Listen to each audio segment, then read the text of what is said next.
Banking regulation is tightening worldwide, and Basel III is at the helm of those changes. Here to tell us whether Latin America is ready for the wave of change that is upon it, Ricardo Anhesini of kPMG. Ricardo, we know that Brazil, of course, was able to benefit from the commodities boom a few years ago. Now the economy has slowed down. The banking sector is going to play a key role in shoring up any sort of economic development. Do you think that the country is going to be able to build on the capital shortfall that has existed in the past and be able to draw investors in the future? Yes, Kumada, absolutely.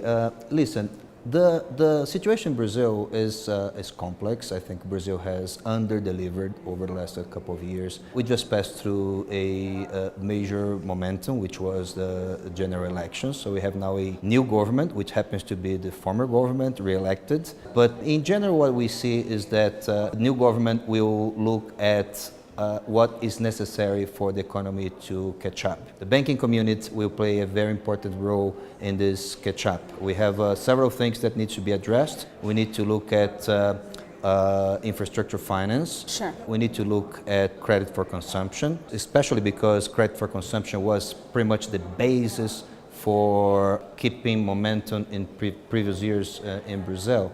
And we also have to look at global regulation and what the implication of global regulation in Brazil, as Brazil is normally following BIS guidance on that particular set of rules.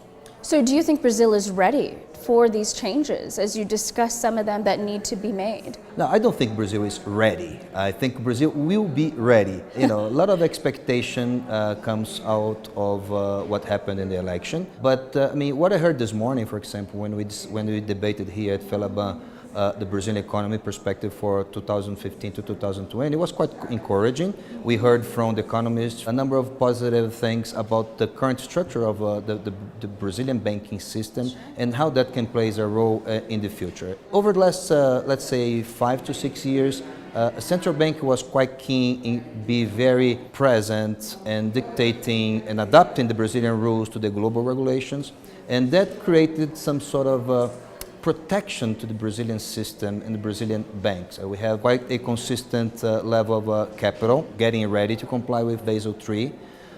We have credit at a level that has grown a lot, as I said, but it's still below average of developed world. Right, but is it the right type of capital to move the country forward? Absolutely. Brazil needs to get more investment, a higher level of investment, either by local savings or getting investment from abroad. It's absolutely imperative that Brazil will only leverage and deliver on the expectations and finance infrastructure and be able to move from where we are currently manufacturing to a higher level if we get higher levels of investment. So you are absolutely right. We need to get more capital and better capital. Now, as far as it relates to capital move in the financial institutions and the financial system, this seems to be quite right. Our tier 1 levels in Brazil remain high. From a Basel III point of view, I believe Brazil is one of the most prepared countries in the region. Right. So we have to deal with other issues coming from different regulations. But on capital, I think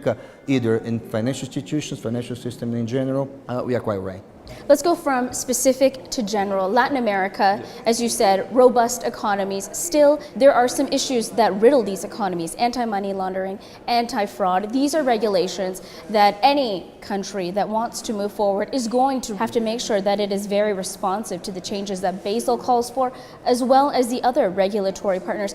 Are they ready? When you talk about anti-money laundering, when you talk about anti-corruption, I would add to that conduct codes and fair lending. All those trends are already present in Latin America, either because the international banks that play an important role in the region, or because the local central banks from Brazil, Mexico, Argentina, Colombia are looking at those regulations in a very relevant way and put it quite high on top of the agenda for the banks to deal with. If we talk about, the humor on the banks and the regulations, we are ready. Now, what it takes to get there, what it takes to implement in terms of technology, in terms of restructuring the governance of the financial institutions, that is still to come.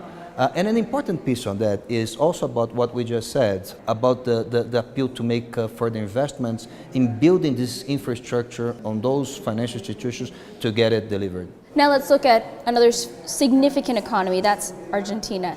We know Argentina is still grappling with some significant issues, trying to control inflation, reduce the exchange rate. How likely is it in the next few years to be able to be responsive enough to the changes that are required at the Basel level, international regulation?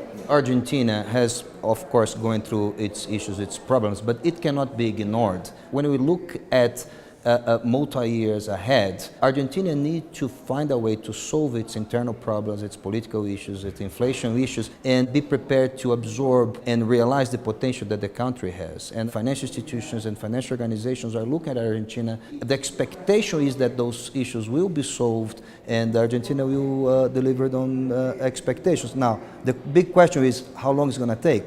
And I have no answer to that. Okay, I wish we all had that crystal ball, but in trying to prove the virility of any banking sector and the potential for future mergers and acquisitions, how much of a role is Basel III playing in those conversations?